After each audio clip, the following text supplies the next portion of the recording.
যোৱাকালি ভাইমন্দাৰ প্ৰিমিয়াৰ শ্ব'ৰ সময়তে হঠাৎ অসমীয়া জাতীয় জীৱনৰ স্বাভিমান আৰু আৱেগ আমাৰ সকলোৰে হাৰ্টথ্ৰব জুবিন গাৰ্গ ডাঙৰীয়া হঠাৎ অসুস্থ হৈ পৰাৰ আমি খবৰ পাওঁ। নিশাই আমি খবৰ পাইছোঁ, কাৰণ আমিও প্ৰিমিয়াৰ শ্ব'ত আছিলোঁ। এতিয়া আমি ডক্টৰৰ লগত কথা বতৰা পাতি গম পাইছোঁ যে এতিয়া বিশেষ চিন্তাৰ কাৰণ নাই, সুস্থ হৈ উঠিছে। আৰু ভগৱানৰ ওচৰত আমি প্ৰাৰ্থনা কৰিছোঁ, আমি সকলোৱে সমগ্ৰ অসমবাসী ৰাইজৰ হৈ, যাতে জুবিন গাৰ্গ ডাঙৰীয়া পুনৰ সুস্থ হৈ আমাৰ মাজলৈ আহে, গান গাবলৈ, নতুন সৃষ্টি কৰিবলৈ আৰু জাতিক জগাবলৈ।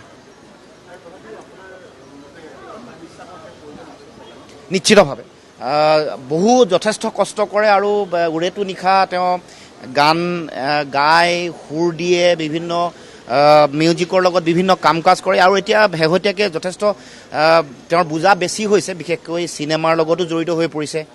গতিকে অকণমান কিছু জিৰণিৰ প্ৰয়োজনীয়তা আছে। গতিকে আমি সংবাদ মাধ্যমৰ যোগেদিয়ে জুবিন গাৰ্গ ডাঙৰীয়াক আহ্বান জনাইছোঁ, অকণমান যাতে জিৰণিও লৈ স্বাস্থ্যৰ কথাও যাতে লক্ষ্য ৰাখে, কাৰণ দেহা থাকিলেহে বেহা, নহয় জানো?